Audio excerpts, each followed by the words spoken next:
welcome. Thank you for coming. Staff's got a lot of details that we'll hit kind of along the way.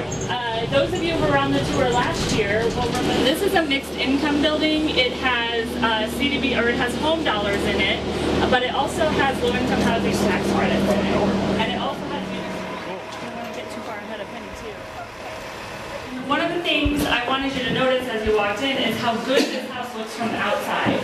Like this house the city was approached by a person who was interested in donating the house to the city. They were interested in donating it because they knew the problems the house had. Though it looks fine from the outside, or pretty good from the outside, had some pretty substantial problems with the roof and access for animals. There's asbestos in this house, there's lead in this house, there are fortunately no structural problems, but there's a lot of work to be done. So right now what we have is money that is going into this property. So CDBG is a program that has a lot of different tentacles and ways of funding things. The money that is paying for this is not the City of Davenport's own CDBG entitlement. It is CDBG disaster recovery money that comes down through the state of Iowa. So the city is acting as the pass-through, the in-between between the state and the developer. So we take on those responsibilities of making sure that they are following the rules, that they are doing the work up to the standard that HUD has set, that we do the payout requests, and then we get reimbursed by the state for doing those things. So this project got about $3.5 million through the state of Iowa for this program. What they're going to do is remodel it into affordable apartments for seniors. And because CDBG is flexible, only 51% of the apartments have to be available to the low and moderate income people.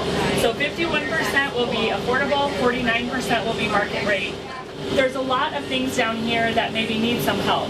And so when we do big projects like this, we try to look around the neighborhood and see what else can we do in that area, what else does that area need. And so in this area, we've done a mailing.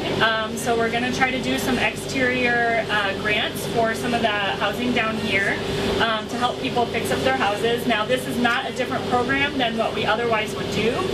It's just outreach to an area where we already are doing a project so that we can try to pair those things.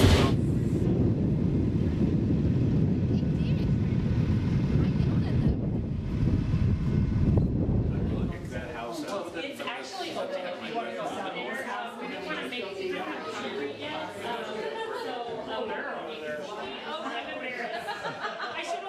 We just thought we'd make a few comments. I again want to thank everybody for coming, and that includes there's maybe a couple of new people in the room that maybe weren't at the other spot. We have several elected officials I'd like to at least acknowledge, and we're going to ask both Alderman Grip and Representative Lovesack to make some comments here.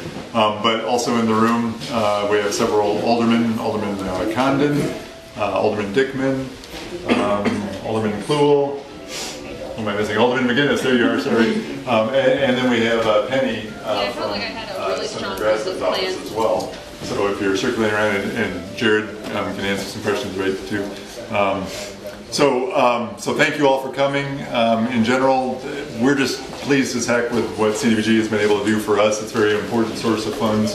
I know it has been dwindling. This last year was awesome work, so I'm glad that's going in the right direction, but I realize that's always a struggle.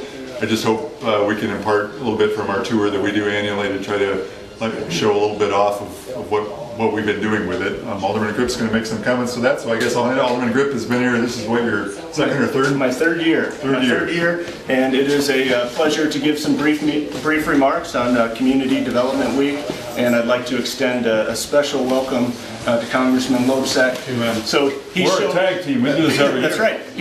He shows up every year. Every year I've been here, he's shown up. He's ridden the bus with us. He's gone and he's seen firsthand what these dollars are doing here in Davenport, and I think that shows your commitment to these programs, and the city really appreciates that. So we are here to celebrate Community Development Week, Community Development Block Grants, and the Home Program. These are federal grants that the city uses.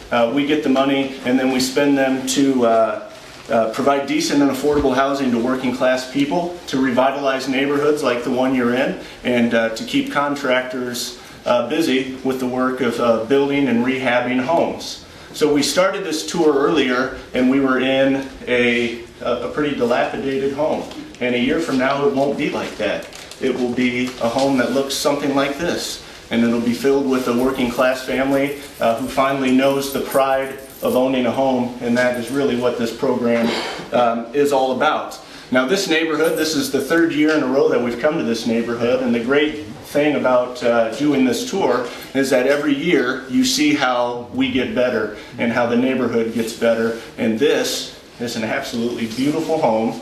And so is that one that sits up there, and it's a prominent home on the bluff, and it's a great addition to the city of Davenport. I work at the Arsenal during the day, and when I take walks, I can pick out that house, and I think I would live in that house. Right? It's a beautiful house, and that's what these programs are for. And Heather talked earlier about how public investment drives private investment, and how we leverage these federal dollars to do great things in Davenport. And from what I've seen, we've got a private developer who this summer will have new homes being built in this neighborhood.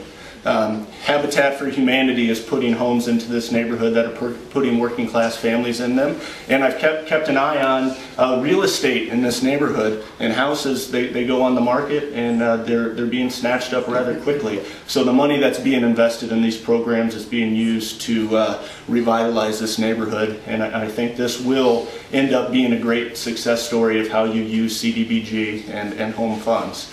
So I'll stop talking and turn it over to Congressman Loebsack. And once again, thank you for being Thanks, here. Alderman. Thank you so much. All right. Yeah, we do have a tag team going on here. We've done this before. This is really great. It's wonderful for me. I'm glad Penny's here from Senator Grassley's office, too. Heather, you know, I mean this in a good way, Heather. You put me to sleep. And the reason I say that is I get worn out because you have so much information. You know so much. I mean, I'm sitting there, I can't take it all in. And, you know, I used to be a college professor. I know what I'm talking about. I'll tone it down next year. No, it's a compliment. It's a compliment. No, it's just absolutely wonderful. I mean, you know all this stuff. It's great. And maybe you should work for a congressman sometime, you know. Jared's fantastic. I don't want to push him out. I'm going to say no. Anyway, but Jared does a great job. You know, Jared, you know, he really stays in touch with all of you, and I really appreciate everything he does on this front. I'm here just to say thank you more than anything, and you know, I don't want to preach too terribly much. The older I get, the longer I'm in, the more I'm like Chuck Grassley. And tell Chuck I said this. You know, I tend to get a little bit, you know, carried away sometimes and preachy and all the rest because I get a little fed up with some of the things that are going on in Washington, D.C. And Chuck and I, we don't get fed up about the same things necessarily, but we get fed up. And so, and I talk to him about this whenever I see him. But the fact of the matter is that this is a tremendous program, CDBG and home. And the numbers don't lie. Every time I go on this tour, I get the numbers, and you know, for every federal dollar, at least 4, and sometimes a lot more than that, private dollars go into the investments that we're talking about here. What better deal can you have than that? It doesn't make any sense to try to keep this program, as far as I'm concerned, let alone eliminate it, which some would like to do. But the good news, as was mentioned, I can't remember the numbers off the top of my head, but you know, the administration basically wanted to get rid of CDBG. A lot of folks want to get rid of it in home. We actually increased it between now and September 30th with the omnibus deal. A lot of problems with the omnibus, it's a lot of money, increases of debt, all that kind of stuff. But there are a lot of great things in there, and that guarantees funding through September 30th. So we're not going to see a drop off. But that's just for fiscal 18. Now we got to be already working on fiscal 19. I'm already writing my letters, you know, to the appropriators and everything. I don't know what we're going to do. We may end up, you know, again with a continuing resolution on September 30th. God knows. Hopefully we're not going to shut the government down or something. You know, it's right before an election. Nobody wants to do that, right? But for me, a big part of what we have to be doing in D.C. is trying to bring stability to all this, so that you know what is coming your way for a year at a time, preferably even more than that. It doesn't make any sense to have a shutdown or to have 5 or 6 continuing resolutions because you don't know when the money's coming and when it isn't. And that affects then the ability of the private investors to make their commitments, and that makes no sense whatsoever. America's built primarily on the private sector, but these government funds help the private sector make decisions that are going to help the community, but going to help their bottom line too. They're going to make a profit, and that's going to help the community. It's going to help the community come back. It's going to help others come in and make the investments because they see people, taking a risk here or there, and then it pays off, and then you get more in. And last time we were here, that retaining wall wasn't there, if I remember correctly. This is really, really pretty amazing, all the things that are going on here. So I just want to thank everybody here at the local level, who have, everybody who's made the investment, psychological investment, time, and all the rest, and making sure that these kinds of programs are here and that they work and that we see that they work. And I will do everything I can to spread the good word while I'm back in Washington, D.C. to continue these programs, and if anything, to increase the funding for them if we possibly can, because we see the success right here in Davenport, Iowa. So thank you so much. I really appreciate it.